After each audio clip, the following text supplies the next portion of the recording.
दिन आप लोग के लिए एक न्यू ड्रामा लेकर आ गई हूँ। ड्रामा की शुरुआत हमारी फीमेल लीड सॉन्ग से होती है, जो अपनी यूनिवर्सिटी से ग्रेजुएट होने के बाद कंपनी में जॉब करने आई होती है। ये उसकी ड्रीम कंपनी है, इसलिए वो बहुत ज़्यादा एक्साइटेड होती है।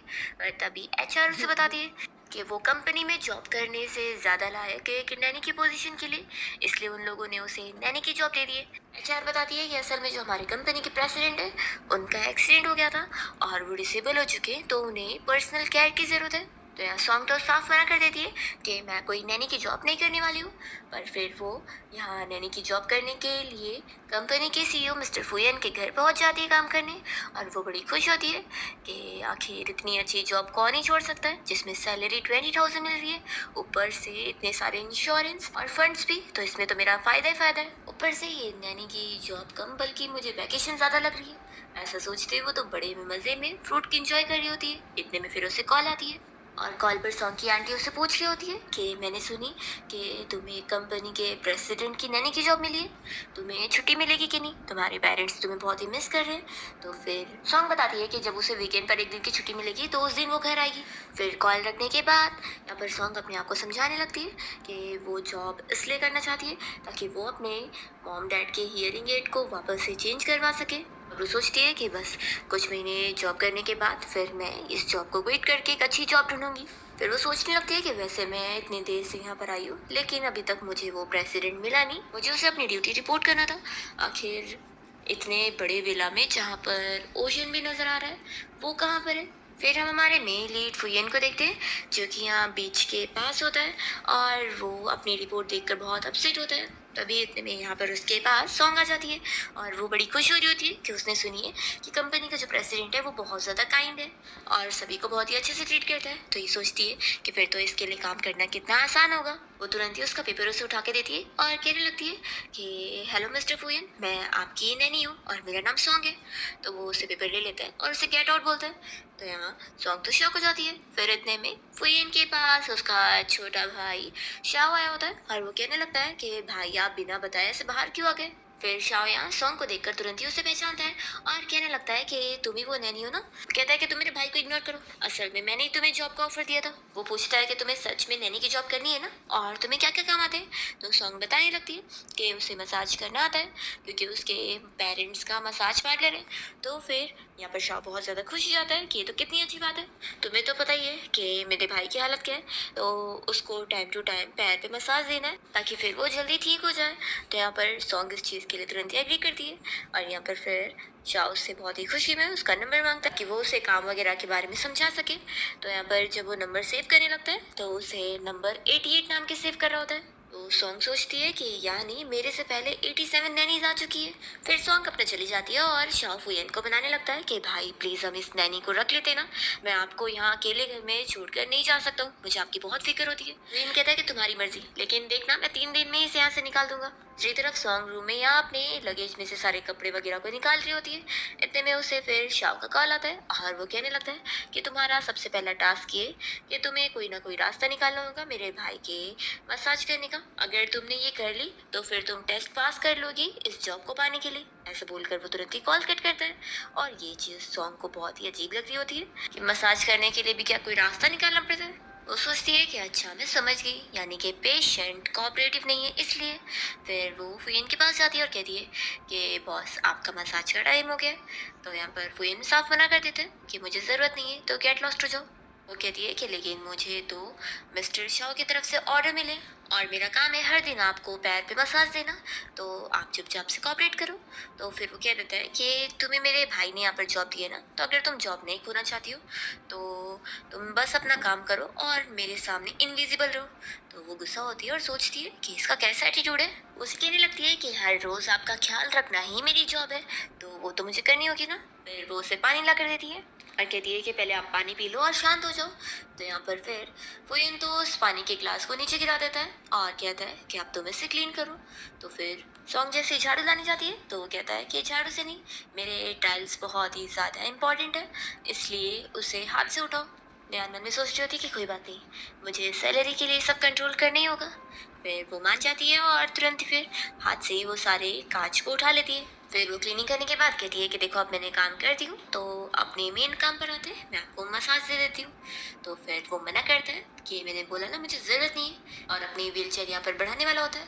पर तभी सॉन्ग ने तो उसकी बैटरी निकाल चुकी होती है और वो कहती है कि जो चीज़ मुझे रोक रही थी मैंने उसे ही निकाल दी।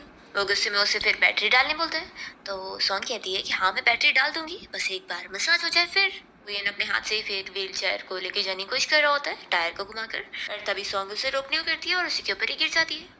और फिर कहती है कि क्या आप ठीक हो? तो फिर वो तुरंत ही उसे दूर करता है। तो यहाँ पर फिर सॉन्ग उसे ही डांटने लगती है कि आपकी वजह से हुआ है, मैं अच्छे से आपको मसाज देने वाली थी पर आप ही नहीं सुन रहे थे।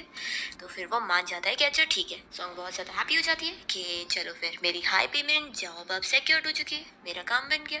फिर जैसे ही वो उसके पैर पे मसाज देने के लिए उसके पैंट को ऊपर करती है और उसके चोट का निशान देखती है, तो ये कहता है कि क्या तुम्हें डरावना लग रहा है? देखो मैं तुम्हें बता दूं कि मुझे किसी की भी सिंपैथी नहीं चाहिए, अगर तुम भी बाकी लोगों की तरह ही सोचती हो तो यहाँ से जा सकती हो। तो फिर वो कहती है कि अच्छा है कि तुम डिसेबल हो गए, नहीं तो फिर तुम्हें और भी ज्यादा दर्द होता, क्योंकि तुम्हारे पैर तुम्हें फील नहीं होते इसलिए तुम्हारा दर्द कम हो गया, नहीं तो ये हर रोज दुखता।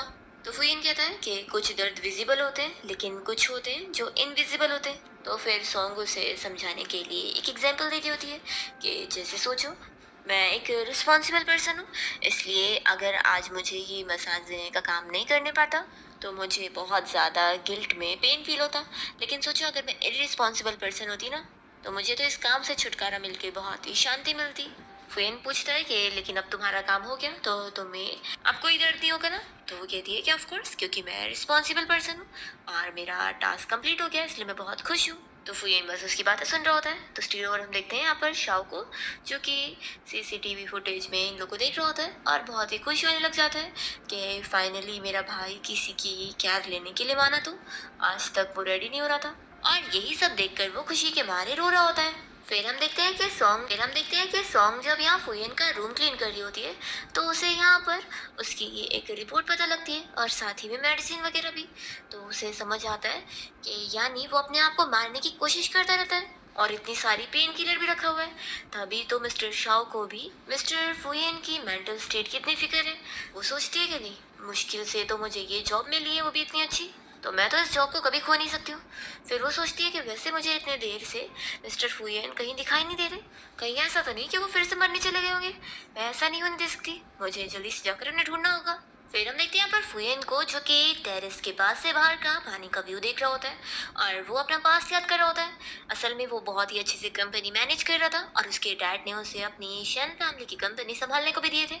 सब कुछ बहुत ही अच्छे जा रहा था, पर एक दिन फिर हॉर्स राइडिंग करते वक्त वो गिर गया और वो डिसेबल हो गया। हान वही सब याद करने लग जाता है कि कैसे फिर उसकी फियांसी ने भी उसका मजाक उड़ाते हुए उसे छोड़ दी थी कि उसे तो अब मर ही जाना चाहिए, वो ज्यादा बेहतर रहेगा।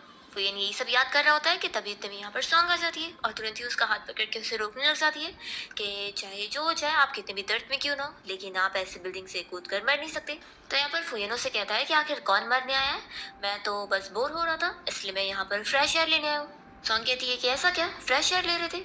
तो ठीक है, फिर मैंने आपको मिसअंडरस्टूड कर ली। फिर वो उसे ब्लैंकेट उड़ा देती है और कहती है कि आपको फ्रेश एयर लेनी है तो ऐसे लो, नहीं तो फिर आपको ठंडी भी लग सकती है। तो यहाँ पर फिर फुयन इसके लिए मान जाता है। फिर सॉन्ग पूरा दिन बहुत सारा खाना बनाती है और बहुत ज़्यादा अपसेट होती है कि उस मिस्टर फुयन ने कुछ भी नहीं खाया है। आखिर वो करना क्या चाहता है, क्या भूख हड़ताल कर रहा है? वो बस सोच ही रही होती है कि आखिर मैं क्या करूं। तभी इतने में यहाँ पर शाव आया होता है और उसे तो ये खाने की स्मेल ही बहुत ही अच्छी लग रही होती है।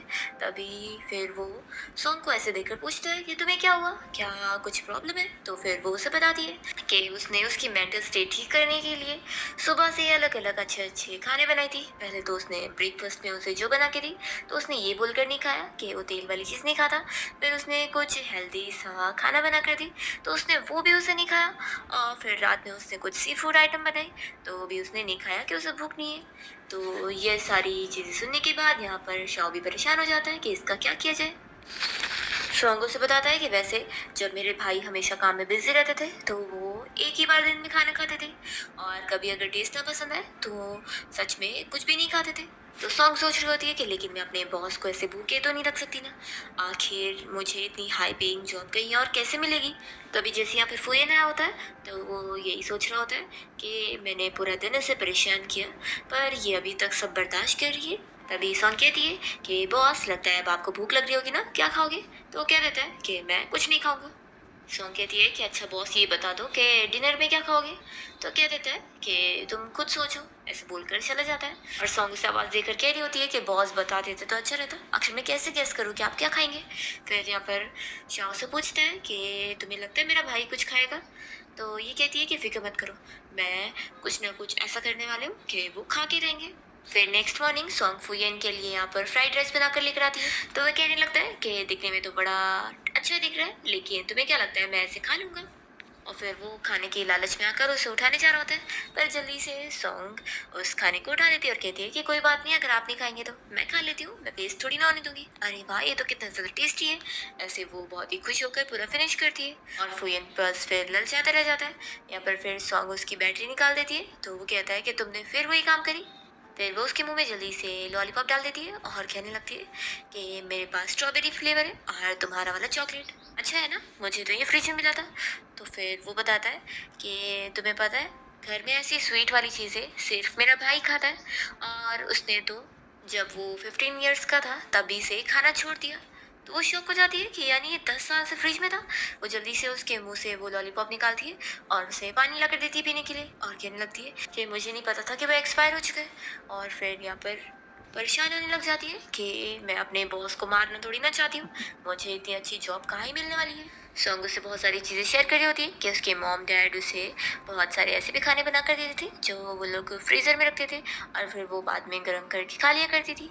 वो कह देता है कि मुझे ऐसे खाने खिलाने की सोचना भी मत। तो सॉन्ग कहती है कि बॉस, मैं आपको ऐसे खाने नहीं खिलाऊंगी। वो पूछती है कि वैसे आप लंच में क्या खाओगे?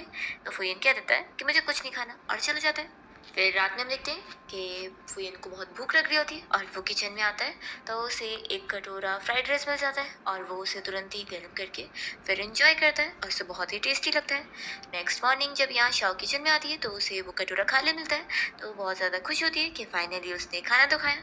और यहाँ पर फुयन की उसे चिट भी मिलती है जिसमें उसने लिखा होता है कि वो ब्रेकफास्ट में क्या खाना चाहता है। उसने बहुत ही स्पेशल अलग सी डिश का नाम लिखा होता है, जो कि सॉन्ग समझ जाती है, और फिर वो उसी को ही बना देती है। जब फुयन यहाँ पर आता है तो वो उसे डिश दिखाती है और कहती है कि उसने बहुत ही ट्रिकी नाम लिखा था, लेकिन वो सब समझ गई कि उसने कौन सी डिश उससे बनाने के लिए बोला है। तो फुयन एग्री करता है कि हाँ, उसने सेम वैसे ही अच्छा बनाई है। फिर इतने में कोई डोरबेल बजाता है तो सॉन्ग कहती है कि मैं देखती हूँ।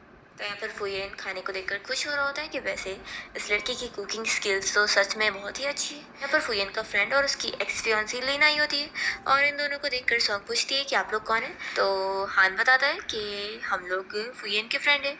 और फिर यहाँ पर लिन पूछने लगती है कि वैसे तुम कौन हो? तो सॉन्ग बताती है कि मैं मिस्टर फुयन की नैनी हूँ। तो यहाँ पर लिन मजाक उड़ाने लग जाती है कि फुयन वैसे कोई काम का नहीं था, लेकिन लड़कियों के मामले में बड़ा लकी है, हर लड़की उसका ख्याल रखने को तैयार हो जाती है। इस पर सॉन्ग कहती है कि आप लोग सच में क्या मिस्टर फुयन के फ्रेंड है? नहीं तो आखिर कौन फ्रेंड ऐसे बोलता है? तो वो कहती है कि मैं तो बस मजाक कर रही थी। फिर इतने में यहाँ फुयन आता है और पूछता है कि तुम लोग किस लिए आए हो? तो फिर हान बताने लगता है कि हम तुम्हें अपनी इंगेजमेंट का इनविटेशन देने आए थे। उसे कहता है कि देखो, वैसे भी अब तुम डिसेबल हो चुके हो तो तुम लिन को कहाँ ही खुशियाँ दे पाते। तो ये सब सुनकर फिर सॉन्ग को समझ आता है कि इन लोग का रिलेशन तो बड़ा कॉम्प्लिकेटेड हो चुका है, और मुझे तो गॉसिपिंग देखने को मिल रही है। तभी यहाँ पर फुयन इन लोग को रिटर्न में जवाब दे देता है कि वैसे भी हमारी तो बस बिजनेस मैरिज थी, और बिना फीलिंग्स की कोई भी मैरिज हैप्पीनेस वाली कहाँ होती, तो अच्छी बातें टूट गई ना। और वो लिन से कह देता है कि जब तुम दोनों के बीच में अफेयर चल रहा था, फिर भी तुम लोग किस मुंह से मेरे सामने अच्छे बनने का नाटक कर रहे थे। तो सॉन्ग खुश होती है कि बॉस को बहुत ही अच्छे से जवाब देने आ गया। फिर यहाँ पर लिन कहने लगती है कि हम दोनों चाइल्डहुड स्वीट हार्ट है, तो तुम्हें थोड़ा अच्छे से बात करना चाहिए, और वैसे भी अब तुम डिसेबल हो चुके हो तो ये मेरे लिए नॉर्मल है ना कि मैं तुम्हारे साथ एंगेजमेंट तोड़ूंगी। फुयन कहता है कि ठीक है, फिर मैं कुछ ही देर में एक पोस्ट डाल देता हूँ ताकि सभी को ये ओपनली पता भी लग जाए कि हमारी एंगेजमेंट टूट गई है। तो फिर वो कहती है कि तुम ऐसा कैसे कर सकते हो, और वैसे भी तुम अभी जिस हाल में हो ना, उसकी वजह से मेरी फैमिली की बेइज्जती हुई है। तो यहाँ पर फूयन कहने लगता है कि फ़िक्र मत करो, मैं हमारी दोनों फैमिलीज़ के बीच में जो भी बिज़नेस डील थी, वो सारे कॉन्ट्रैक्ट ख़त्म कर दूँगा। तो अब हमारी कंपनीज़ में कोई कनेक्शन नहीं है, तो तुम जा सकते हो यहाँ से। वो यहाँ पर सॉन्ग से कहता है कि गेस्ट को अब बाहर निकालो। तो वो तुरंत ही यहाँ पर फिर झाड़ू उठा लेती है और इन लोगों को भगाने लग जाती है। तभी हान कहने लगता है कि मैं यहाँ पर एक और इम्पोर्टेंट काम के लिए आया था। अभी कंपनी की मीटिंग का वीडियो कॉल आएगा और उसमें तुम्हारी प्रेज़ेंस ज़रूरी है। और देखो हमारी इतने सालों की फ्रेंडशिप रही है, तो कम से कम बस मेरी इस एंगेजमेंट की वजह से मेरे से ऐसा बिहेव करने की ज़रूरत नहीं है। तो फिर वो इन लोग को अंदर लेने के लिए मान जाता है। और फिर वीडियो कॉल लगाने के बाद वो उसके डैड के सामने जानबूझ के उसे प्रोवोक कर देता है, जिससे यहाँ पर फिर फुयन आउट ऑफ कंट्रोल हो जाता है। और यहाँ पर फिर हान वीडियो कॉल में सारे शेयर होल्डर्स को दिखा रहा होता है कि देख लो इसकी कंडीशन कितनी अनस्टेबल है, ये कंपनी में काम करने लायक नहीं। फुयन यहाँ पर अपने फ्रेंड हान से कह देता है कि तुम निकल जाओ यहाँ से, मुझे सब की जरूरत नहीं है। तो फिर वो कहता है कि नहीं, कंपनी के लिए इस बारे में तो बात करना ही पड़ेगा। और फिर लिन भी यहाँ पर फुयन की बेइज्जती करने की कोशिश करती है, ये कहकर कि अब वो ऐसे हाल में थोड़ी ना कंपनी मैनेज कर सकता है, वो अब कोई लाइक कर नहीं रहा। तो फुयन बस बहुत ही गुस्सा हो जा रहा होता है। इतने में यहाँ पर सॉन्ग पहुंच जाती है और वो इन दोनों को झाड़ू से मार मार के डराते हुए यहाँ से बाहर निकलवाई देती है। और फिर वीडियो कॉल पर सॉन्ग के डैड उसे कह देते हैं कि उसने उन लोगों को बहुत ही एम्बेरस कर दिया, तो इसलिए अब वो कोई भी गैदरिंग में भी ना आए। उसकी मॉम और वो उसे देखना नहीं चाहते। तो फुयन जल्दी से वो कॉल बंद करता है और बहुत ही गुस्से में बैठा होता है। तभी यहाँ पर सॉन्ग फुयन और उसके दोनों फ्रेंड की ग्रेजुएशन वाली फ़ोटो उठाती है और सोचती है कि फ़ोटो से तो लग रहा है कि तीनों बहुत ही अच्छे फ्रेंड थे, लेकिन इन लोग का रिलेशन तो कैसे ख़राब हो चुका है। तभी यहाँ पर फुयन उससे पूछता है कि क्या तुम्हें भी मुझ पे तरस आ रही है? देखो अब तुम यहाँ से जा सकती हो। सॉन्ग कहती है कि बस मैं ये सब क्लीन कर दूँ, फिर मैं यहाँ से बाहर चली जाऊँगी। तो वो कहता है कि मैं तुम्हें फायर कर रहा हूँ। ये सुनकर वो शॉक हो जाती है और कहती है कि लेबर लॉ के हिसाब से कोई भी बॉस अपने एम्प्लॉय को ऐसे बिना कोई रीज़न के ऐसे फायर नहीं कर सकता है। तो फिर कहता है कि मैं तुम्हें कंपनसेशन दे दूंगा, इसलिए अपना सामान पैक करो और 1 घंटे में मेरे घर से निकल जाओ। कहती कि ठीक है, तुम अपना कंपनसेशन देकर अपना काम तो कर लोगे, तो मेरा भी तो काम बनता है ना। आखिर मुझे बहुत ही अनफेयरली निकाला जा रहा है, तो मैं भी अपनी तरफ से बोलूँगी। वो उसे यहाँ पर चिल्लाने लग जाती है कि कैसे उसके फ्रेंड आकर उसकी बेइज्जती करके गए, तो उन लोगों ने गलत करे, लेकिन उसने तो उन्हें निकाल कर उसकी हेल्प भी करी थी और वो उसे अनफेयरली निकाल रहा है। वो कहती है कि मैं एक नैनी हूँ, इसलिए तुम मुझे यहाँ से निकाल दे रहे हो। मेरे से पहले भी तुम 87 को निकाल चुके हो और मेरे बाद 89 जो आएगी उसे भी तुम निकाल दोगे। तुम बस अपना गुस्सा निकालने के लिए ये सब करते रहते हो और बस कंपनसेशन भरते होंगे। तुम्हें बिल्कुल भी काम की कोई कदर नहीं है, तुम बहुत ज़्यादा ऊंचाइयों पर अपने आप को समझते हो। ये सब सुनाकर वो गुस्से में चली जाती है। फिर वो जब लगेज लेकर निकल रही होती है तो शाओ से पूछता है कि तुम कहाँ जा रही हो। तो फिर सॉन्ग बता देती है कि मिस्टर फुयन ने मुझे फायर कर चुके हैं। ये सुनकर वो तुरंत ही उसे रोकने लगता है कि मेरे भाई गुस्से में कुछ भी बोल देते, तुम उनकी बातों को दिल पर मत लो, मैं उन्हें मनाता हूँ। तो ये कह देती है कि मैं एक नैनी हूँ, कोई पंचिंग बैग नहीं हूँ कि वो मुझे जो बात चाहे वो बातें सुनाएगा और मैं सब सुन के लूँगी। अब बस बहुत हो गया, मैं यहाँ से जाके रहूँगी। तो फिर शाओ कहता है कि मैं तुम्हारे पैसे तुम्हें दे दूँगा। और फिर सॉन्ग यहाँ से चली जाती है। तो शाओ को बहुत ही बुरा लग रहा होता है और वो गॉड से प्रे करने लग जाता है कि आखिर उसे कहाँ गलती हो गई। फिर सॉन्ग अपने घर आ जाती है और अपने मॉम डैड से मिलकर बहुत ज़्यादा खुश होती है। या फिर वो अपने मॉम डैड को इशारे में बताती है कि वो उन लोगों के लिए न्यू हियरिंग एड खरीदने वाली है, वो भी लेटेस्ट मॉडल का, जिससे फिर वो लोग अच्छे से सुन पाएंगे। तो फिर वो दोनों ही बहुत ज़्यादा हैप्पी होते हैं। दूसरी तरफ शाओ यहाँ फुयन के पास बैठा होता है और फुयन अपसेट होकर ड्रिंक कर रहा होता है और कहने लगता है कि अच्छा है वो चली गई, मुझे कोई भी अपनी लाइफ में नहीं चाहिए। तो यहाँ पर शाओ से समझा रहा होता है कि भाई आप कुछ भी गलत काम मत करना, मैं अभी कंपनी से आया हूँ और मुझे ऐसी ऑलरेडी आपकी बहुत फिक्र हो रही है। वो कहता है कि आखिर आपके बिना थोड़ी ना मैं कंपनी मैनेज कर सकता हूँ, आपके बिना कुछ नहीं हो पाएगा।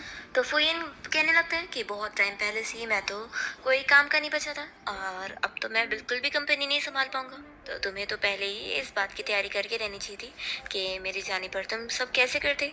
और वैसे तुम फिक्र मत करो, मैंने तुम्हारे लिए एक ट्रस्ट फंड नाम करके गया हूँ, तो मेरे जाने के बाद वो तुम्हें मिल जाएगा और तुम कम से कम अपनी करंट लाइफस्टाइल बिता सकते हो हमेशा। तो शौक कह रहा होता है कि भाई आप मुझे ऐसे छोड़कर कहीं नहीं जा सकते हो, फैमिली में सिर्फ आप ही तो हो जो मुझसे इतना ज़्यादा प्यार करते हो और आपने हमेशा मेरा ख्याल रखा है। तो फुयन कहता है कि तुम कितने छोटे हो जो ऐसे रो रहे हो। तो फिर शाओ बताता है कि असल में मैं तो सॉन्ग के लिए रो रहा था, वो कितनी अच्छी थी और अब वो जा चुकी है, वो ही आपका सबसे अच्छे से ख्याल रखती थी। तो फिर फुयन कहने लगता है कि मैंने उसे ऑलरेडी फायर कर चुका हूँ। शाओ को थोड़ी ना वापस आ सकती है। तो यहाँ पर फिर शाओ मनाने लगता है कि भाई मैं बहुत ही मोटी चमड़ी का हूँ, मैं उसे वापस लेकर आ जाऊँगा, बस आप प्लीज़ मान जाओ। देखो ना आखिर वो कितनी अच्छी है, और उस जैसी नैनी को तो आप लैंटन ले जाके भी ढूंढोगे ना तो भी कहीं नहीं मिलने वाली है, इसलिए हमें उसे वापस बुला लेना चाहिए और मैं उसे मनाने के लिए चले जाऊँगा, बस आप मान जाओ। तो फुयन कहता है कि तुम्हारी जो मर्जी वो करो, लेकिन मैं बता रहा हूँ कि मैं कोई इंसिस्ट नहीं कर रहा हूँ, तुम खुद ला रहे हो उसे। तो शाओ मान जाता है कि हाँ भाई मेरी गलती थी और मैं ही उसे लेके आने वाला हूँ। तो फिर ऐसा बोलकर वो बताता है कि मैं जा रहा हूँ फिर शाओ के घर पे। तरफ हम सॉन्ग को देखते हैं जो कि अपने घर पे बहुत ही खुश होती है और अपनी आंटी से बातें वगैरह कर रही होती है। तभी उसके घर पे यहाँ पर कोई दूर की आंटी आई होती है अपने बेटे के साथ, और वो यहाँ पर सॉन्ग का मजाक उड़ा रही होती है कि मेरे बेटे ने बताया कि तुम्हें भी आखिर चिंग कंपनी में काम मिला था, लेकिन बहुत ही स्पेशल वाला नैनी की जॉब का, और मेरा बेटा तो अभी भी ऑफिस में काम कर रहा है। और फिर मैंने जैसे ही सुनी कि तुम फायर हो चुकी हो तो सोची कि लाओ तुमसे मिलने आ जाओ, तुम बड़ी अपसेट होंगी ना, ऐसा बोलकर वो उसका मजाक बनाकर हंस रही होती है। जो भी सॉन्ग का मजाक उड़ाते हुए कहता है कि आखिर इतने बड़ी कंपनी में थोड़ी ना किसी भी छोटे मोटे पर्सन को जॉब मिल जाती है, तो ये बहुत ही नॉर्मल है कि तुम फायर हो गई। लेकिन तुम फिक्र मत करो, आगे चल के फ्यूचर में कभी तुम्हें वापस से कंपनी ज्वाइन करना होगा ना तो मुझसे बोलना, मेरे तो इतने पहचान हो जाएंगे कि मैं ही तुम्हारी मदद कर पाऊंगा। तभी फिर हम देखते हैं शाओ अपने असिस्टेंट के साथ यहाँ सॉन्ग का घर ढूंढते हुए आ रहा होता है और सोचता है कि वो ऐसी जगह पे रहती है, सच में यहाँ पे रहना तो कितना मुश्किल होगा। वो अपने असिस्टेंट से पूछता है कि तुम सारे गिफ्ट लेकर आए हो ना, और वो सीढ़ी चढ़कर जब यहाँ सॉन्ग के बिल्डिंग में आ रहा होता है तो बहुत ज़्यादा थक जाता है और कहने लगता है कि अभी तक उसका फ्लोर आया कि नहीं। तो असिस्टेंट बताता है कि बॉस अभी तो 2 फ्लोर और है। तो शाओ को तो हालत ख़राब हो रही होती है। दूसरी तरफ यहाँ पर सॉन्ग इस जो को अच्छे से जवाब देती है, ये कहकर कि आखिर उसे चिंग कंपनी में बस इंटर्न की तो जॉब मिली है जो वो इतना महान समझ रहा है अपने आप को। तो फिर जो चिल्लाता है कि तुम्हारी इतनी अच्छी यूनिवर्सिटी से क्वालिफिकेशन है तो क्या हुआ, मिली तो तुम्हें एक नैनी की जॉब ना। और हाँ माना कि मैं बस एक इंटर्न हूँ, लेकिन देखना आगे चल के मैं कितना ऊपर पहुँच जाऊँगा, और क्या पता है एक दिन मैं कंपनी का सीईओ ही बन जाऊँ। तभी इतने में यहाँ पर शाओ आता है और सॉन्ग भी उसे देख लेती है कि मिस्टर शाओ यहाँ पर क्या कर रहे हैं। फिर शाओ आकर पूछने लगता है कि आखिर कौन है जो सीईओ बनना चाहता है। वो तुरंत ही यहाँ पर उससे हैंडशेक करने लगता है और जोशी कहता है कि लगता है तुम बड़े टैलेंटेड पर्सन होंगे, मैं तो बहुत ही फिर तो तुम्हें कॉन्ग्रेचुलेशन देना चाहूँगा, ये जल्दी से इस काबिल बनो कि सीईओ बन जाओ, मैं तो तुम्हें सीईओ की पोजीशन देने को तैयार हूँ। तो जो कह रहा होता है कि मिस्टर शाओ आखिर मैं कहाँ से आपकी सीईओ की पोजीशन संभालूंगा। तो वो कहता है कि क्यों नहीं संभाल सकते, तुम बताओ तुम कौन से डिपार्टमेंट से हो, मैं बात करता हूँ, तुम इतने टैलेंटेड लगते हो तो तुम्हें तो प्रमोशन मिल जाएगा फिर। तो यहाँ पर फिर उसकी मॉम तो तुरंत ही उसकी तारीफें बताने लग जाती है और इतने में असिस्टेंट यहाँ पर फिर शाओ को बता देते हैं ये मिस्टर शाओ ये लड़का असल में कंपनी का न्यू इंटर्न है जिसे एचआर ने इंट्रोड्यूस करवाई थी। ये सुनकर फिर शाओ शॉक हो जाता है और सॉन्ग को तो बहुत ज़्यादा हंसी आ रही होती है। फिर शाओ इस जोर से कह देते हैं कि तुम चुपचाप से फिर अपना काम अच्छे से फोकस करके करो, कि अभी तो तुम ग्राउंड लेवल पे रहोगे तो अभी बहुत सारी चीज़ सीखोगे। तो फिर उसकी मम कहने लग जाती है कि आखिर मेरा बेटा क्यों प्रमोशन नहीं पा सकता, मुझे लगता है वो अच्छा कर लेगा। तभी सॉन्ग इन लोग को बाजू में करती है और वो शाओ से पूछने लगती है कि आप अचानक से मेरे घर पे आए। फिर वो इन लोगों से कह देती है कि मेरे घर पे गेस्ट आए हुए हैं तो तुम लोग डिस्टर्ब मत करो, और वो शाओ को अंदर लेके चली जाती है और दरवाज़ा बंद कर लेती है। और फिर जो की मोम से पूछ रही होती है कि ये सब क्या चल रहा है, इसे तो फायर कर दिया गया था ना। तो ये कहता है कि पता नहीं इसने मिस्टर शाओ को किस तरीके से फंसाई होगी, और फिर ये दोनों माँ बेटे अपने साथ यहाँ से चले जाते हैं। फिर हम देखते हैं कि सॉन्ग के मॉम डैड तो शाओ से बहुत ही रूडली बिहेव कर रहे होते हैं और ना उसे चाय पीने देते हैं और ना कुछ स्नैक्स खाने देते हैं। तो वो यहाँ पर सॉन्ग से पूछता है कि तुम्हारे मॉम डैड क्या मुझसे गुस्सा है, वो आखिर मुझसे कुछ बात ही क्यों नहीं कर रहे। तो फिर बताती है कि मेरे मॉम डैड असल में डीफ और म्यूट है, इसलिए वो जो भी बोलना चाहेंगे मैं आपको ट्रांसलेट करके समझा दूंगी। फिर यहाँ पर शाओ के डैड कहने लग जाते हैं कि तुम निकलो यहाँ से, तुम लोगों ने मेरी बेटी को परेशान करके काम से निकाल दिया, इसलिए हमारे घर से भी निकल जाओ। सॉन्ग तुरंत ही स्माइल करने लगती है और कहती है कि मेरे डैड तो आपका यहाँ पर बहुत ही अच्छे से वेलकम कर रहे हैं। वो कहता है कि क्या सच में। तो सॉन्ग कहती है कि हाँ, वैसे ये बताओ मिस्टर शाह आप यहाँ पर क्यों आए हुए हैं, या कुछ काम था। तो वो तुरंत ही उसे काम का कॉन्ट्रैक्ट देता है और उसे समझाने लगता है कि वो वापस से उसे काम पर बुलाना चाहता है।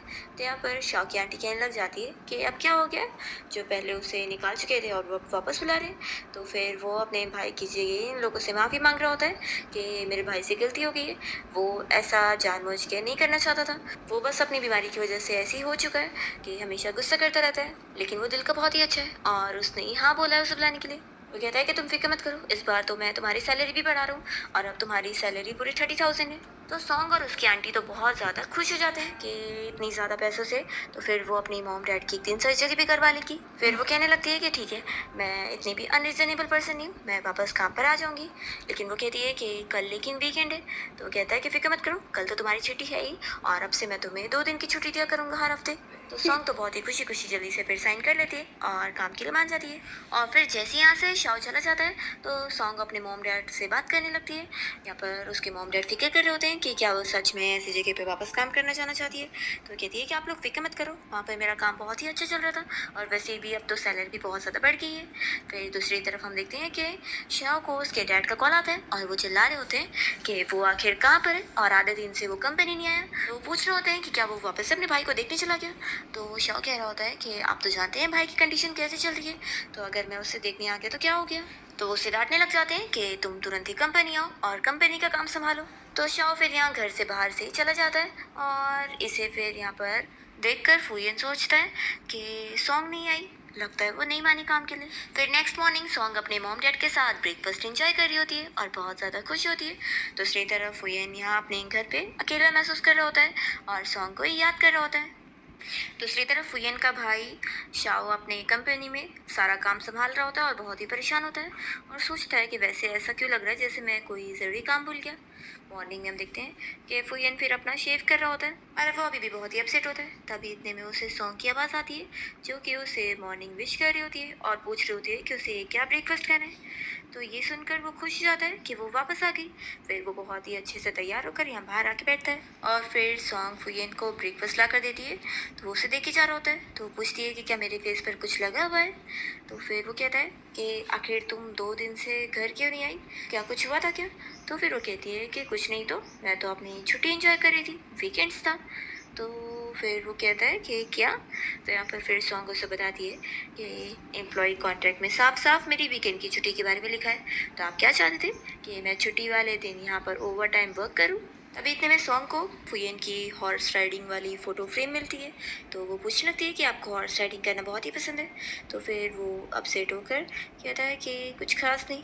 वो सोचती है कि हाँ, मैंने उस मिस लिन से सुनी थी कि इसे अपने पास्ट की वजह से कुछ ट्रॉमा है, तो लगता है इसीलिए ये अपसेट है, फिर तो मुझे इसकी हेल्प करनी चाहिए। फिर वो कहने लगती है कि बॉस क्यों ना आज हम लोग अम्यूजमेंट पार्क घूमने चले। तो फिर वो कहता है कि क्या तुम बच्ची हो जो अम्यूजमेंट पार्क जाओगी। वो कहती है कि क्या सिर्फ बच्चे ही वहाँ पर जाते हैं, मैं तो बचपन में नहीं गई। ये सुनकर फिर फुयन को अच्छा नहीं लगता कि उसका लगता है चाइल्डहुड अच्छा नहीं था। वो मान जाता है कि ठीक है चलते। फिर दोनों साथ में अम्यूजमेंट पार्क आ जाते हैं और यहाँ पर सॉन्ग को तो बहुत ही खुशी मिल रही होती है यहाँ पर आकर। पर फुयन थोड़ा नर्वस फील कर रहा होता है। फिर इतने में इन लोग को स्टाफ आकर बताता है कि उन लोग को लाइन लगाने की ज़रूरत नहीं है, वो लोग डायरेक्ट टिकट खरीद के अंदर जा सकते हैं। तो सॉन्ग बहुत ज़्यादा खुश हो जाती है कि ऐसा तो मेरे साथ पहली बार हुआ है। वो फुयन से कहती है कि सब उसकी वजह से हुआ। फिर यहाँ पर फुयन को झूले से डर लग रहा होता है तो वो सॉन्ग से कहता है कि तुम जाओ, मैं यहीं पर इंतज़ार कर लूँगा। तो सॉन्ग फिर फुयन के साथ यहाँ साइड में आ जाती है और कहती है कि मैं भी यहीं पर रेस्ट कर लेती हूँ। वो उसे कहने लगती है कि सॉरी, मुझे लगा था कि सभी की तरह तुम्हें भी यहाँ अम्यूजमेंट पार्क में अच्छा लगेगा, पर शायद मैं तुम्हारी फीलिंग समझ ही नहीं पाई। तो फुयन कहता है कि कोई बात नहीं, इसमें तुम्हारी कोई गलती नहीं है, असल में मैं काफ़ी टाइम से बाहर नहीं आया हूँ ना, तो फिर अचानक से ऐसी इतनी ज़्यादा पब्लिक देखकर अभी मुझे डिस्कम्फर्ट हो रहा है। सॉन्ग फिर यहीं पर ही बैठकर उसे कंफर्ट करने लग जाती है और फुयन उससे पूछता है कि क्या सच में अम्यूजमेंट पार्क आकर इतना अच्छा लगता है। तो सॉन्ग कहती है कि हाँ, जैसे मुझे देखो, मुझे तो अम्यूजमेंट पार्क आके बहुत अच्छा लगता है। वो बहुत सारी चीज़ों के बारे में बता रही होती है जो उसे यहाँ पर बहुत ज़्यादा पसंद है। तो बस यहाँ फुयन उसे देखता रह जाता है। फिर इतने में उसे कॉल आती है तो वो साइड पर आके बात कर रहा होता है। उसका बंदा उसे बता रहा होता है कि उसके एक्सीडेंट के बारे में कुछ चीज़ें पता लगी है और अभी बाहर जाना सेफ नहीं है क्योंकि कोई भी उसके साथ कुछ भी कर सकता है।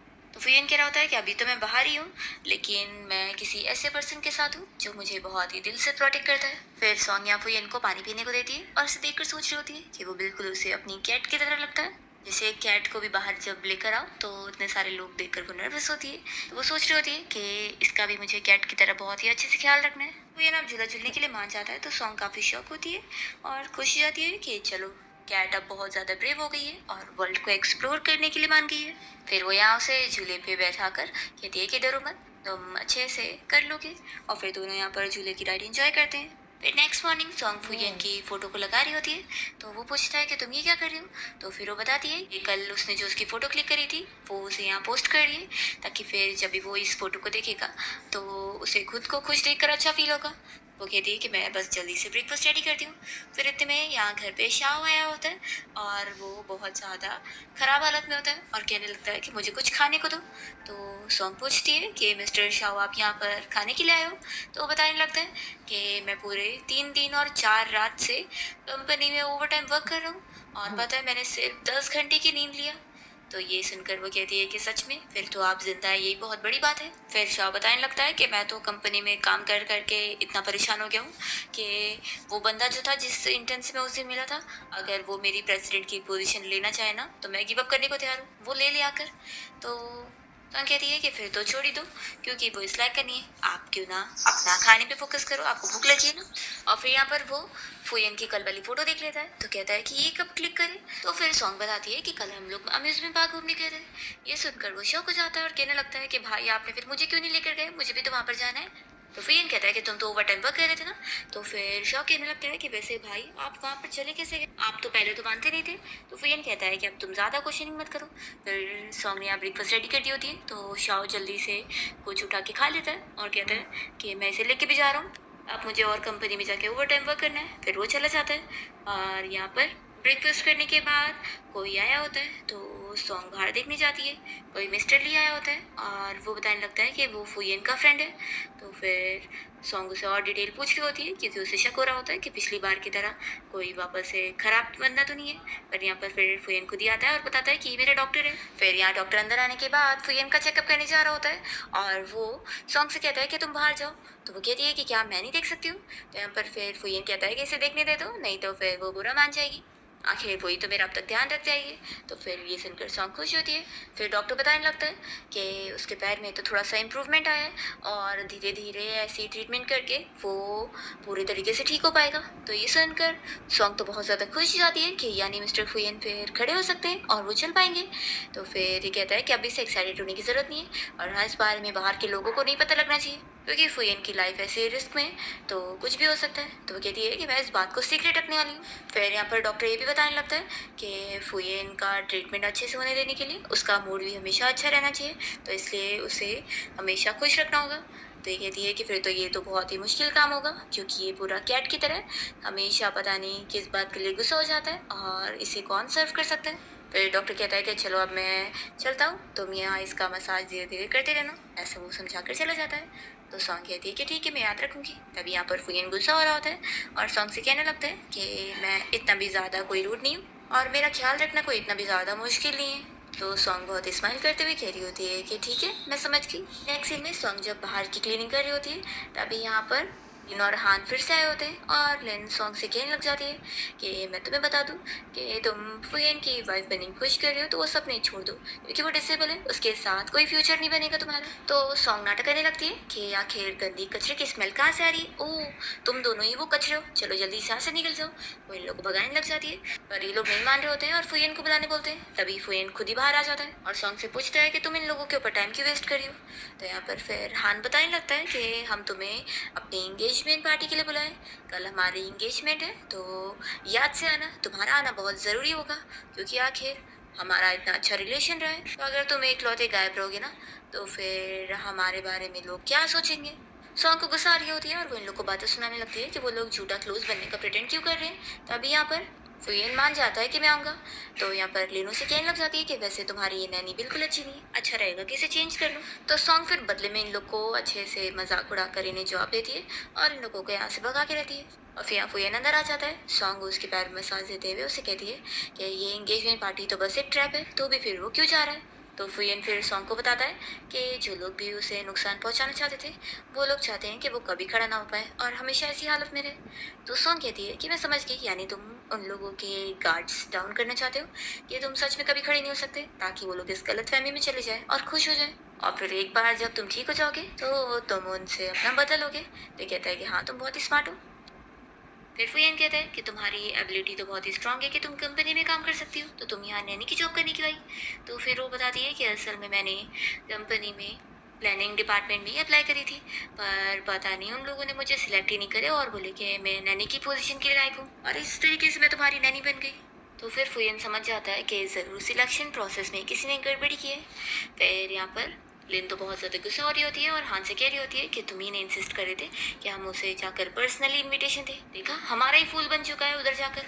तो फिर हान कह रहा होता है कि आखिर मैं कंफर्म करने ही जाना चाहता था कि उसकी जो कंडीशन है वो कहीं बेटर ना हो जाए। तुम तो जानती हो लास्ट टाइम उसने अपना वीडियो कॉल में बहुत ही बड़ी ख़राब सिचुएशन सभी को दिखा दिया था, तो वापस अपनी वो बेइज्जती कराएगा तो इसमें हमारा ही फ़ायदा है। पर आज तो उसे देखकर लग रहा था कि वो तो बिल्कुल भी डिप्रेस नहीं था।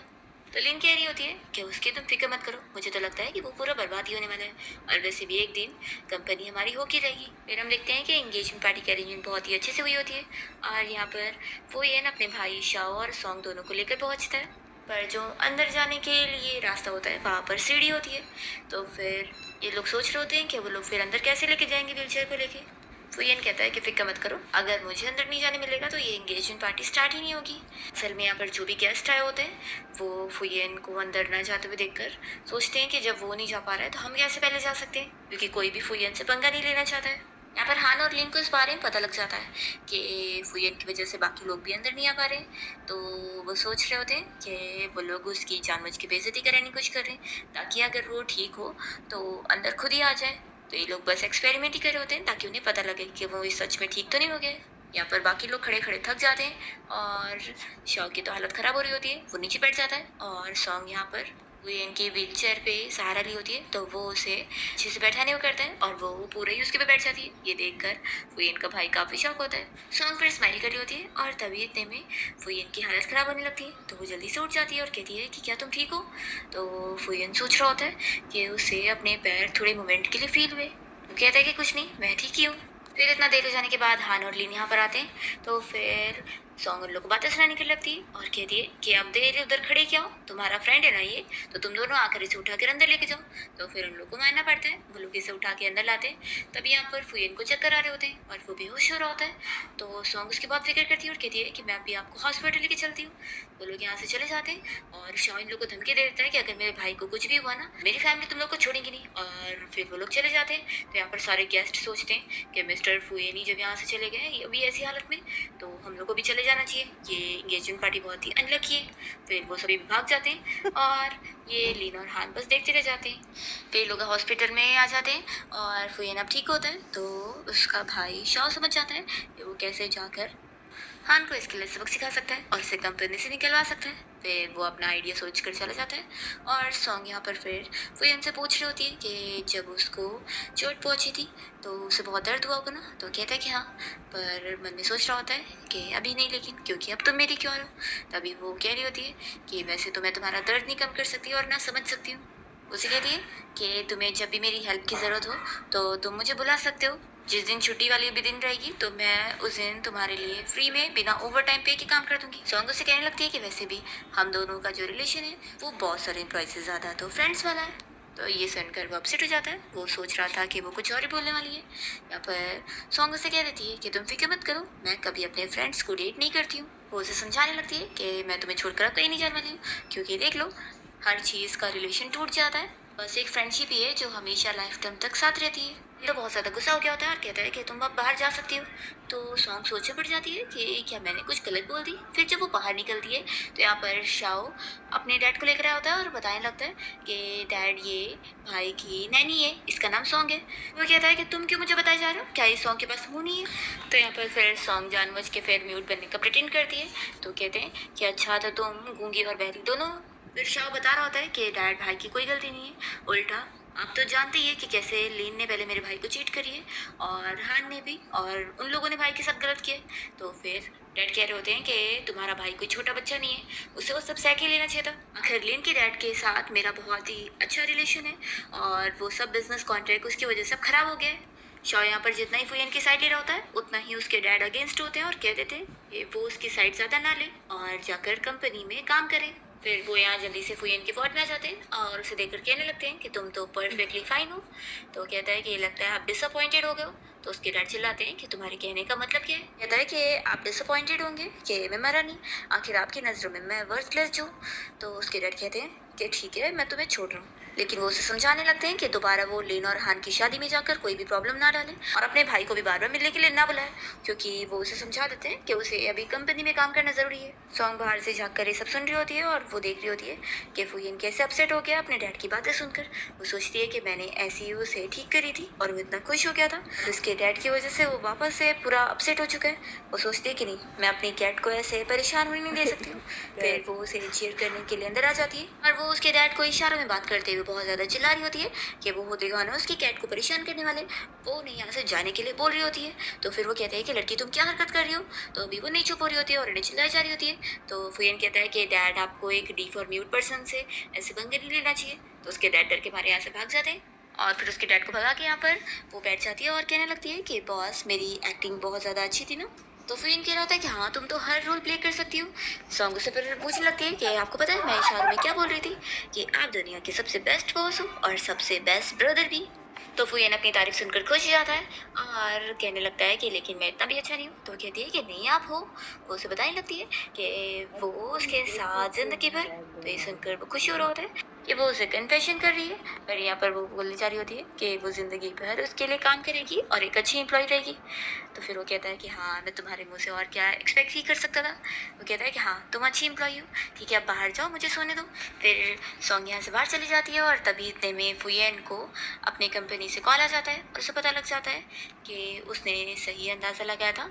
ये सॉन्ग को कंपनी में जॉब मिल रही थी, पर किसी ने जानबूझ के उसकी जॉब को छीनते हुए उसे नैनी के लिए अप्लाई कर दिया। फिर वो सोच लेता है कि मैं सॉन्ग को अपने पास रखकर उसे नैनी की जॉब नहीं करवा सकता हूँ। ये उसकी वर्क एबिलिटी के लिए बहुत ही लिमिटेड है, वो अच्छा अपना फ्यूचर बना सकती है। फिर हम देखते हैं कि सॉन्ग को यहाँ हॉस्पिटल में जो मिल जाता है, वो उसे फिर से बातें सुनाने की कोशिश करता है कि है तो वो आखिर एक नैनी। तो फिर यहाँ पर सॉन्ग भी उसे बदले में अच्छे से जवाब देती है कि नैनी है तो क्या हुआ, वो कौन सा कुछ महान जॉब कर रहे हैं। फिर हम देखते हैं कि सॉन्ग यहाँ पर फुयन से बताने आती है कि उसे अपने क्लासमेट की तरफ से क्लास रियूनियन पार्टी के इनविटेशन मिला है। तो फिर क्या वो एक दिन की छुट्टी लेकर कल क्लास रियूनियन पार्टी में जा सकती है। तो फिर वो परमिशन दे देता है और सॉन्ग खुश हो जाती है। फिर नेक्स्ट डे वो जब यहाँ क्लास रियूनियन पार्टी के लिए गई होती है तो फुयन भी अपने भाई के साथ यहाँ पर पहुँच जाता है सॉन्ग की फिक्र करते हुए, और वो उसे दूर से ही देख रहा होता है। तो उसका भाई शाओ समझ रहा होता है सब कुछ और वो कहने लगता है कि मैंने शाओ के लिए ड्रिंक और खाने का मील का अरेंजमेंट करवा दी हूँ। फिर सॉन्ग तो यहाँ पार्टी में बहुत ज़्यादा ही ड्रिंक कर लेती है और ये इस पार्टी में जो भी आया होता है क्योंकि वो भी उसका पुराना क्लासमेट है, वो उसकी बेइज्जती करने की कोशिश करता है। सॉन्ग उसे ड्रंक हालत में भी छोड़ दी रही होती है और उसे काफ़ी कुछ कह रही होती है। तभी इतने में यहाँ पर फुयन सॉन्ग को पिक करने के लिए पहुँच जाता है और उससे कहता है कि हम लोग चलते हैं। तो वो तो इतनी ड्रंक होती है कि उसके ऊपर ही बैठ जाती है और कहती है कि मेरी स्पेशल कार आ चुकी है। शाओ तो फुयन के ऊपर सॉन्ग को ऐसा करते हुए देखकर अपना मुंह छुपा रहा होता है। इन कहता है कि सॉन्ग बहुत ही ड्रंक है इसलिए मैं उसे घर लेके जा रहा हूँ, और वो लोग फिर यहाँ से चले जाते हैं। फिर ये जो शाओ को बैठने के लिए बोल रहा होता है कि मिस्टर शाओ आप बैठ जाओ। तो वो कहता है कि ये सब करना तुम छोड़ दो क्योंकि अब तो तुम कंपनी से फायर हो रहे हो।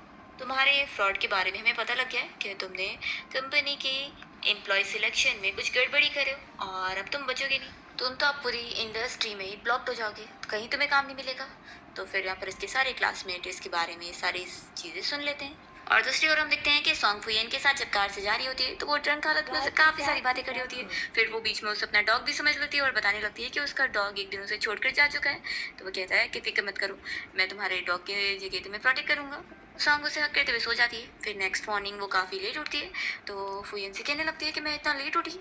तो फुयन उसे याद दिलाता है कि कल वो कितनी ज़्यादा ड्रंक थी। फिर उसे सब याद आ जाता है और वो कहने लगती है कि अगली बार मैं ऐसे इतनी ज़्यादा ड्रिंक नहीं करूँगी। फिर सॉन्ग घर की क्लीनिंग वगैरह कर रही होती है और फुयन उसे देखने में लगा होता है। तभी इतने में घर पे शाओ आया होता है फुयन को बताने के लिए। तो फुयन यहाँ पर सॉन्ग को किचन में खाना देखने जाने बोलता है। फिर वो अपने भाई से बातें करता है। इन लोग को फिर पूरा अब डिटेल एविडेंस मिल जाता है कि कैसे जो ने एचआर के साथ मिलकर सॉन्ग की जो रेज्यूमे उसे चेंज करवा के उसे नैनी के लिए अप्लाई करवा दिया था, जबकि वो तो प्रोजेक्ट डिपार्टमेंट में काम करने लायक क्वालिफाइड थी। शाओ नहीं चाह रहा होता है कि इस बारे में सॉन्ग को बताया जाए, नहीं तो वो छोड़कर चली जाएगी जॉब को।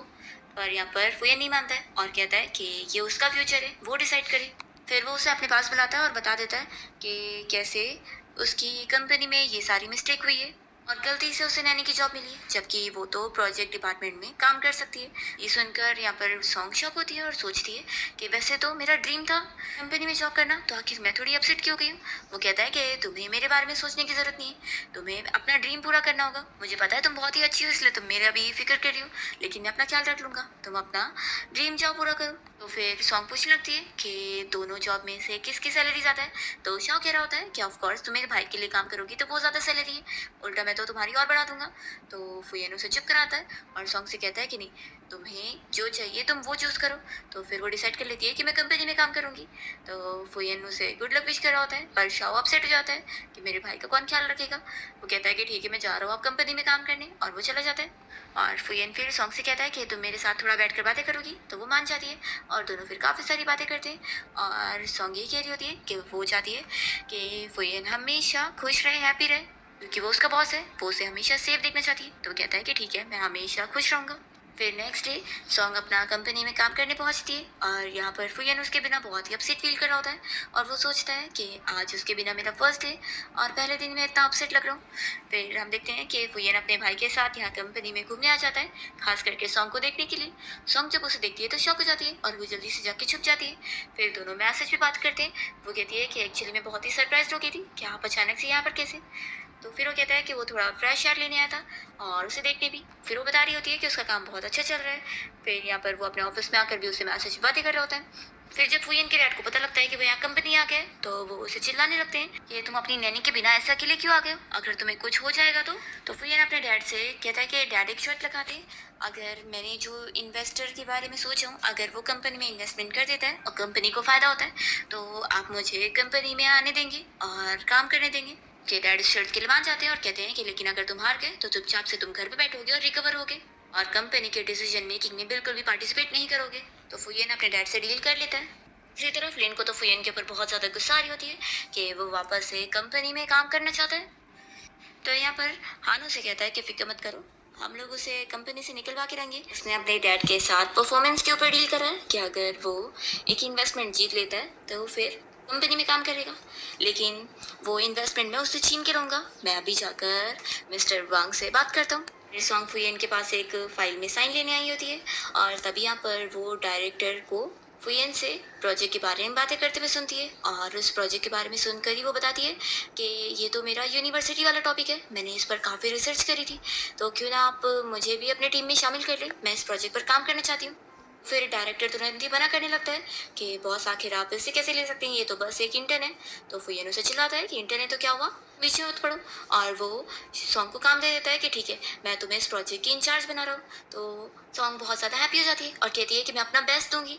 फिर वो अपना सीट पर आकर बैठती है और सोच लेती है कि उसे आखिर इतना इंपॉर्टेंट टास्क मिला है, वो बहुत ही अच्छे से करने वाली है। फिर कंपनी के सारे एम्प्लॉयज़ ऑफिस की छुट्टी होने के बाद चले भी जाते हैं, पर सॉन्ग यहाँ पर ओवर टाइम वर्क कर रही होती है। तभी फुयन उसके पास आता है और कहता है कि तुम इतनी ज़्यादा क्यों काम कर रही हो, अभी तो बहुत टाइम है प्रोजेक्ट को।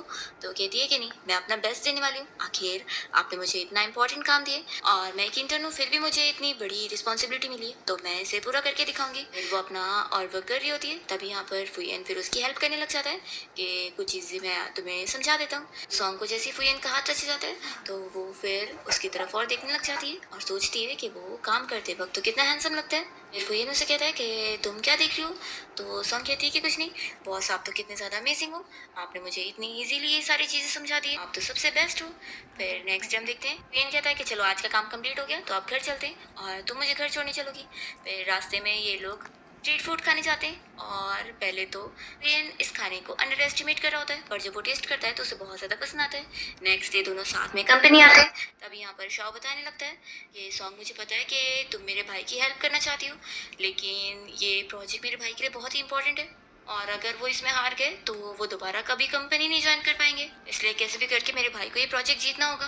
पर प्रॉब्लम ये हो गई है कि हान ने ये प्रोजेक्ट छीन लिया है और वो तो मिस्टर वांग से बात करने पहुंच गए। तो यहाँ पर फिर सॉन्ग कह रही है कि मैं ये प्रोजेक्ट उसे छीनने नहीं दूंगी, मैं वापस ला के रहूंगी, मैं चाहती हूँ मिस्टर वांग से बात करने। वो तुरंत ही निकल जाती है। तो यहाँ पर फिर जाओ को बिलीव नहीं हो रहा होता है, तो फुयन कहता है कि उसे जाने दो, वो ये कर लेगी। हान और लिन पहले से मिस्टर वांग से बात करने में लगे होते हैं, पर यहाँ पर शाओ भी पहुंच जाती है और कहती है कि प्लीज़ आप मुझे 10 मिनट का टाइम दे दो, मैं भी अपने प्रोजेक्ट को एक्सप्लेन करना चाहूँगी। तो फिर वो उसे सिर्फ 3 मिनट का टाइम देते हैं, पर सॉन्ग इसमें भी खुश जाती है और वो तुरंत ही फिर एक्सप्लेन करने लगती है।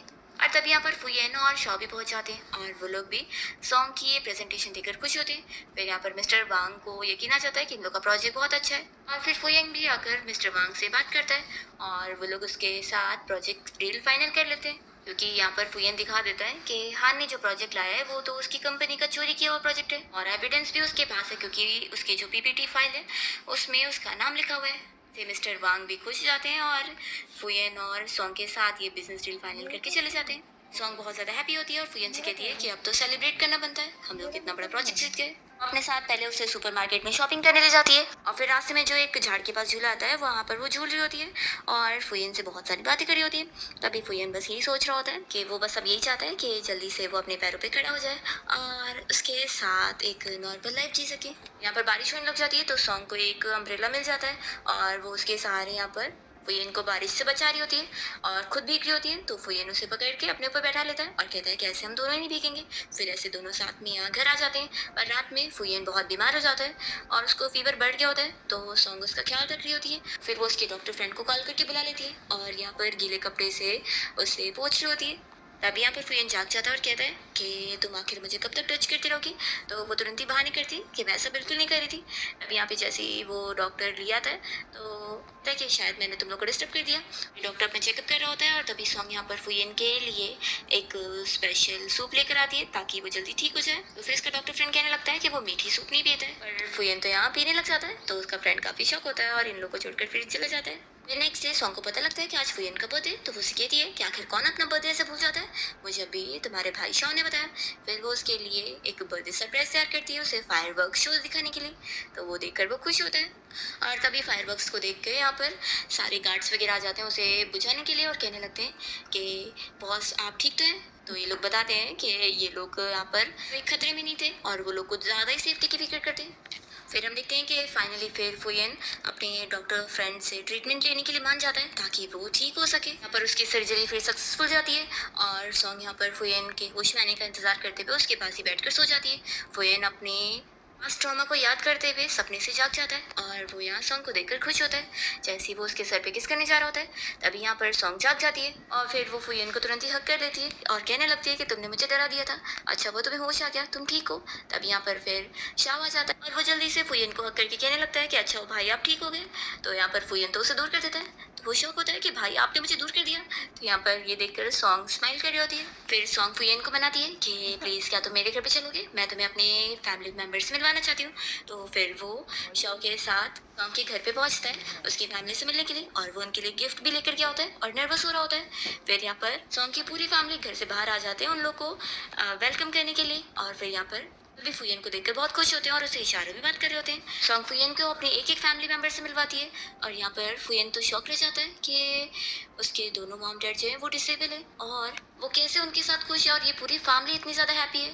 तो उसे समझ आता है कि खुशियाँ कितनी इंपॉर्टेंट होती है और वो हर चीज़ में ढूंढी जा सकती है। फिर वो इन लोग के साथ खाना खाता है और यहाँ पर वो लोग उसको मसाज देने में भी हेल्प करते हैं ताकि वो ठीक हो सके। और फिर फुयन अपने भाई शॉ के साथ यहाँ से जाने के लिए जब निकल रहा होता है तो सॉन्ग उसे फ्लावर बकेट देने जाती है और तभी उसका पैर स्लिप हो जाता है और वो फुयन को लेकर ही नीचे गिर जाता है और तभी दोनों की एक्सीडेंटली किस हो जाती है। ये देखकर शाह अपना मुंह छुपा रहा होता है और फिर लोग जल्दी से यहाँ से उठ जाते हैं और रात में फिर दोनों ही अपना अपना बहुत ही एम्बेरस फील कर रहे होते हैं। नेक्स्ट डे सॉन्ग जब यहाँ फुयन को कंपनी में कोई फाइल देने आती है तो दोनों फिर से कल के बारे में बात करके एक दूसरे को कह रहे होते हैं कि तुम अपने ऊपर गलती मत लो, गलती मेरी है। फिर सॉन्ग कहती है कि तुम्हें माफ़ी मांगने की जरूरत नहीं, मेरी गलती है और फिर वो भाग जाती है। फिर नेक्स्ट हम देखते हैं कि दोनों साथ में घर के गार्डन में होते हैं और तभी यहाँ पर सॉन्ग फुयन से पूछती है कि क्या वो उसे लाइक करता है। तो यहाँ पर वो कन्फेस कर लेता है कि हाँ मैं तुम्हें बहुत टाइम पहले से लाइक करता हूँ। तो फिर सॉन्ग उसे पूछने लग जाती है कि कब से। तो फुयन उसे बता रहा होता है कि शायद जब वो उससे पहली बार मिली थी तब से या फिर जब एक बार बारिश में वो दोनों भीग रहे थे। वो उसकी बातें सुनते रह जाती है। तभी यहाँ पर शाओ फिर बीच में आ जाता है और कहता है कि आप लोग को डिस्टर्ब करने के लिए सॉरी, लेकिन कंपनी में एक बड़ी सिचुएशन आ गई है। फिर लोग कंपनी की मीटिंग में जाते हैं जहाँ पर हान और लिन फुयन को कंपनी से निकालने के लिए बहुत सारे तरीके आजमा रहे होते हैं। पर यहाँ पर फुयन ने पहले से उनके खिलाफ एविडेंस तैयार रखा होता है और फिर वो उन लोगों के एविडेंस दिखाते हुए उन्हें कंपनी से निकलवा देता है और साथ ही उन्हें कुछ साल की जेल भी हो जाती है कुछ फ्रॉड करने के लिए। और फिर फुयन और सॉन्ग दोनों घूमने गए होते हैं और सॉन्ग बहुत ज़्यादा खुश होती है कि फुयन ने अपना बदला भी ले लिया उन लोगों से। फिर यहाँ पर जब वो झूला झूल रही होती है तभी अचानक से वुयन उसके पास खड़ा होकर आ जाता है। तो वो शॉक होती है कि तुम ठीक हो गए और अब तुम खड़े हो सकते हो, मैं कोई सपना नहीं देख रही हूँ। तो वो कहता है कि हाँ, मैं सच में ठीक हो गया हूँ। और फिर वो बताता है कि लास्ट टाइम जब वो उसके घर गया था और उसके डैड ने उसे मसाज दिए थे, तब भी से वो ठीक फील कर रहा था, बस वो उसे सरप्राइज देना चाहता था। तो यहाँ पर सॉन्ग बहुत ज़्यादा खुश होती है। फिर वुयन उसे कहने लगता है कि अब मैं तुम्हें परस्यू कर सकता हूँ ना। तो कहती है कि अब वो तुम्हारी परफॉर्मेंस पे डिपेंड होगा। तो वुयन फिर उसे किस करता है। इसी के साथ है